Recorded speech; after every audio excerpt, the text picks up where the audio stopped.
early morning hours of March 8, 2014, Malaysia flight MH370 departed Kuala Lumpur International Airport in Malaysia for Beijing.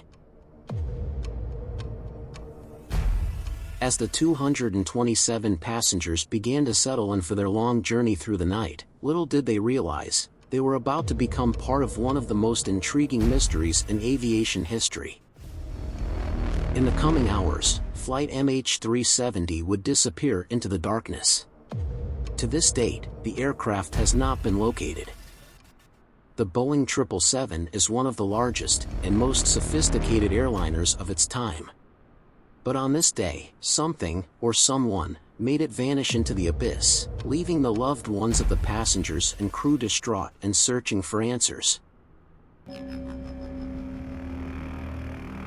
Farik Abdul Hamid, at 27 years old, was a very ambitious young pilot. He had over 2,700 flight hours in the Boeing 737 and Airbus A330 and had been training as a first officer in the 777. In fact, this flight was to be his last training flight before his test to become a first officer for this particular aircraft. He had been doing so well in his training that Malaysia Airlines allowed him to fly his last training flight without a third pilot in the cockpit. He was about to be married to his beautiful girlfriend who was also a pilot, but for another airline. Farik was in the prime of his life and must have felt like he was on top of the world, with an even brighter future ahead of him.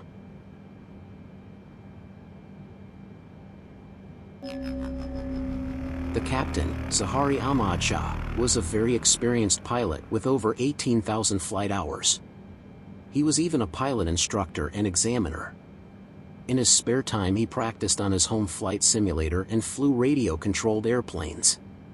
Apparently, he was a true aviation nut. Zahari was seen by family and friends as a happy and loving husband and father. He liked to make YouTube videos on how to fix things around the house and would often invite friends over to fly on his simulator. He was by all accounts a very knowledgeable and skilled pilot. As seen in his YouTube videos, he seems like a good guy who is genuinely trying to help people. However, following the plane's disappearance, his family and friends were reluctant to tell investigators how Zahari had been acting in the months preceding the incident. His wife was leaving him and he had become very withdrawn. Was there a severe emotional breakdown hidden below the surface? Did Captain Zahari have secrets deep inside that have never been told?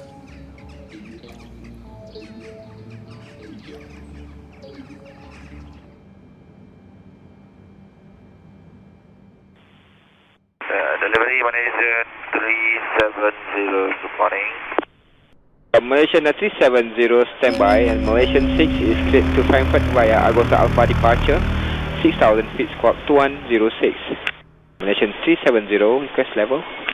370, we are ready, requesting flight level 350 to Beijing.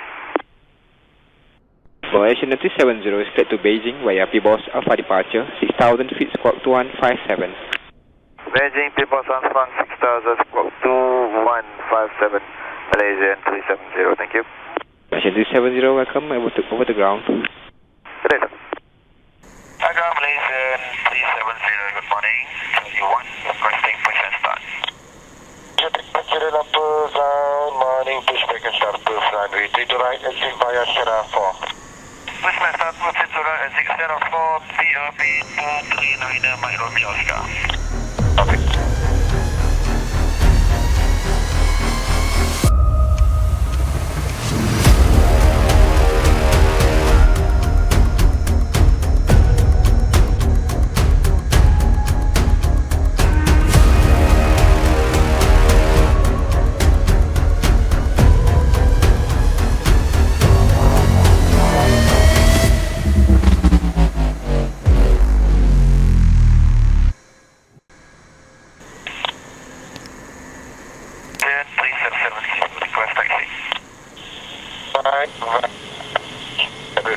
Bravo. Malaysian 370, you are unreadable, say again. Malaysian 370, taxi to Japan Alpha 11, runway 32 right via standard route, Hotel Bravo. Alpha 11, standard route, Hotel Bravo, Malaysian 370.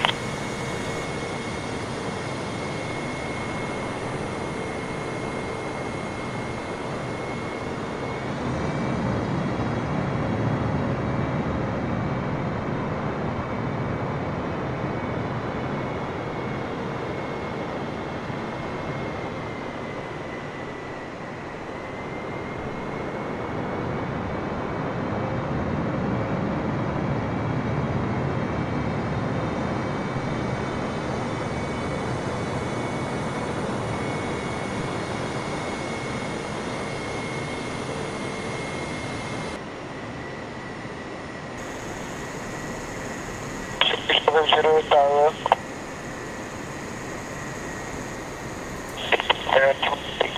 1188 Malaysian 370.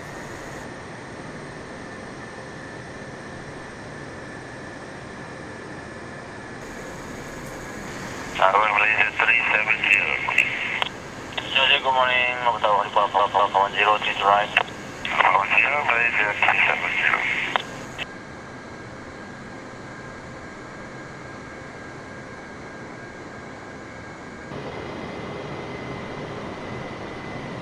70, run up Alpha 10.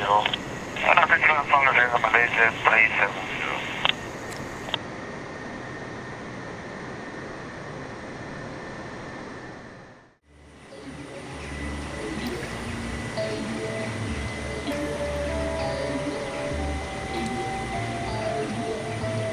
Hauntingly, the enormous airliner readied for takeoff.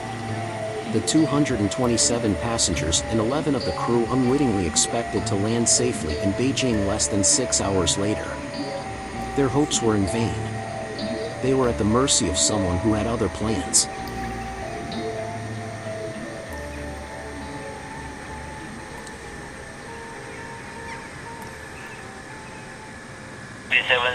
To right of takeoff. Nice. Press right of takeoff, Malaysia 37. Thank you, right.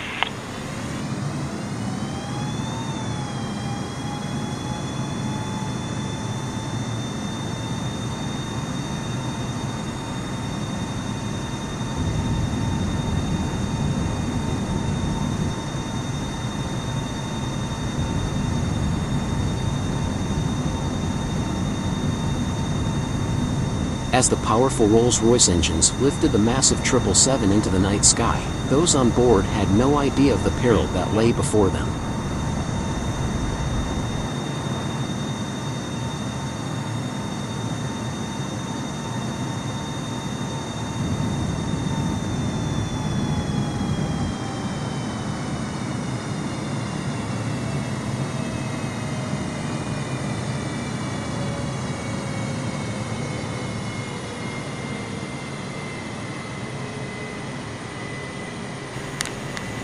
Malaysian 370. Malaysian 370, selamat pagi. Identify climb flight level 180, cancel assign interact direct to Ikari.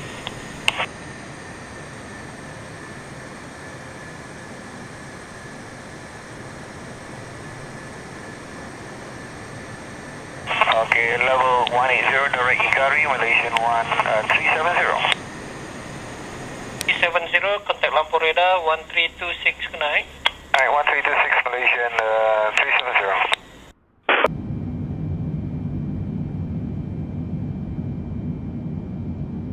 At this point, all was well and proceeding normally for the passengers and flight attendants. Malaysia 370 continued to climb and communicate properly while still on course with their flight plan towards Beijing. Perhaps Captain Zahari was just waiting for an opportune time to execute his master plan.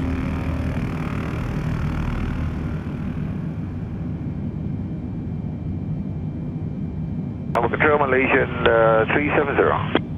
Malaysian 370, lampu radar, good morning, climb flight level 250. Morning, level 250, Malaysian 370.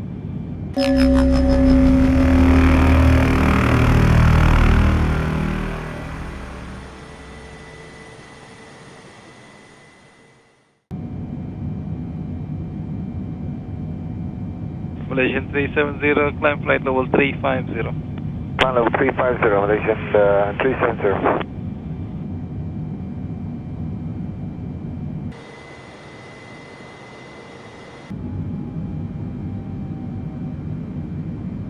Malaysian 370, maintaining level 350. Malaysian 370.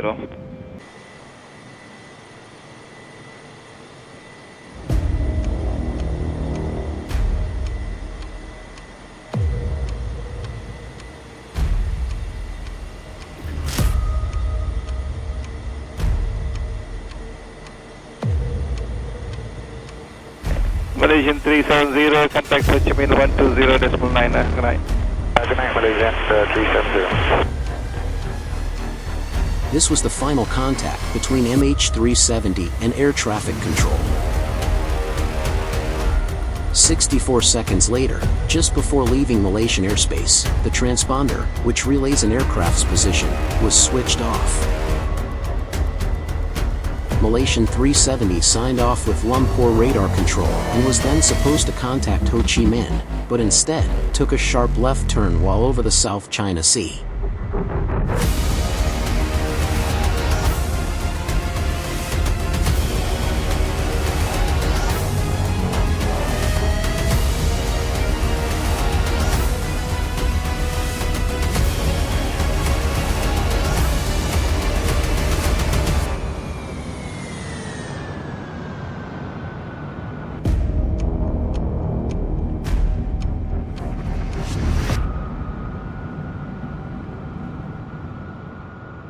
Some have theorized that there may have been some mechanical malfunction that caused the transponder to stop working. However, ADSB data from MH370's transponder, received by a Malaysian ATC receiver, shows that the dial on the transponder was manually shut off. The Mode S transponder on the Boeing 777 is equipped with ADSB. Automatic Dependent Surveillance Broadcasting, which uses GPS to accurately relay position, speed, and altitude to receivers on the ground, as well as to other aircraft. The dial would have been set to transmit position and altitude. As Sahari turned the dial down to standby, it cycled through the altitude off position, thereby transmitting position with no altitude for less than half a second. This clue is in essence a smoking gun. It proves the transponder was intentionally turned off just moments after the last radio communication.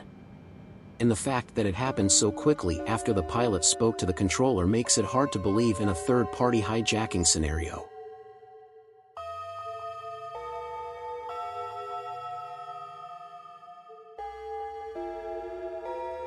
After Malaysian 370 turned almost 180 degrees from its original flight path, it straddled the border between Thai and Malaysian airspace. We know this now, because the Malaysian military had tracked Flight 370 on primary radar. This would ensure that if detected by Thailand, Thailand would think the aircraft was under Malaysian control and Malaysia would think they were under Thai control. This would help the plane sneak its way across the peninsula.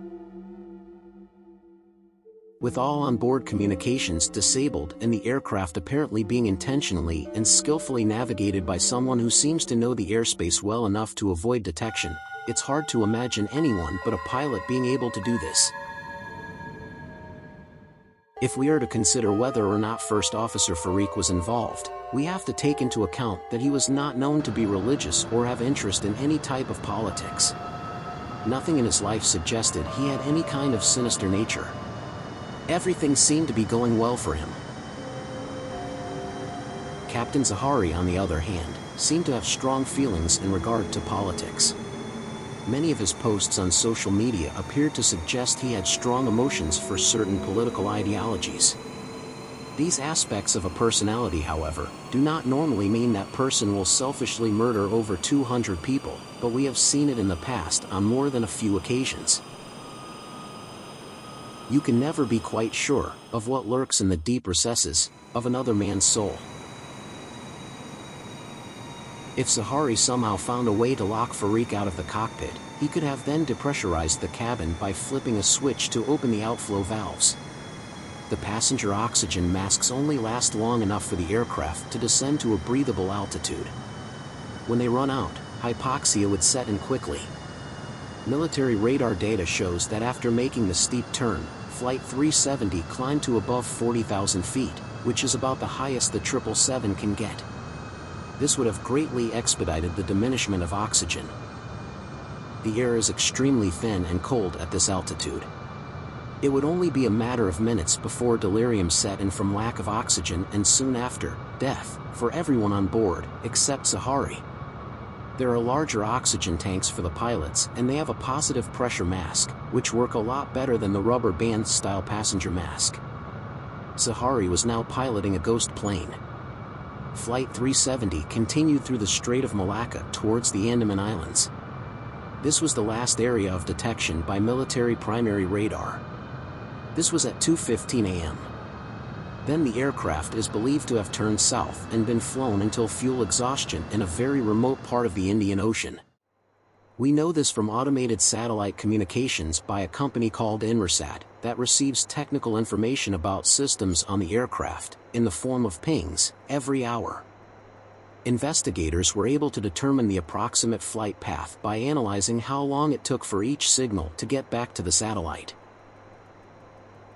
Once a point was plotted on the arc of each ping from the satellite, what was depicted was a flight path that would turn out to be not as random as we were first led to believe by the media. This is because when Malaysian police confiscated Zahari Shah's flight simulator, and it was subsequently examined by the FBI, it was revealed that he had used it to fly almost this exact flight path less than a month before. Zahari deleted these simulator flights from his hard drive before flying the actual route. The FBI was still able to recover data points that revealed the practiced flights. It even showed that he started one of the flights in the Indian Ocean with the fuel quantity set to 0 and glided the aircraft to the ocean. It is possible for all these things to be a coincidence, but if we are to give Zahari the benefit of the doubt, then we must find some other logical explanation for the chain of events that overwhelmingly point towards him being the culprit. Doppler values and lower frequency signals received from the plane by the satellite indicated the aircraft began descending at a high rate of speed. From this we can gather that the plane had probably run out of fuel around 8 a.m. and there was likely no one alive at the controls. If Zahari or whoever was flying the plane wanted to ensure that it would be even harder to find, they might have glided it gently and ditched in the ocean so that the plane would sink to the bottom as a whole. After one of the most extensive and expensive searches in history, the only things found to this day were small pieces of the plane that washed up in places as far away as Africa and Madagascar. This also supports the theory that the plane hit the water at a high rate of speed. At the time of making this video, it has been exactly 10 years since Malaysian Flight 370 disappeared. There is continued interest by the public and the families of the passengers to renew the search. It looks currently optimistic that the Malaysian government will support new search efforts. Finding MH370 is the only way to come closer to understanding this terrible tragedy and bring peace to the victims and their loved ones. Thanks for watching, and if you enjoyed this video, please like and subscribe.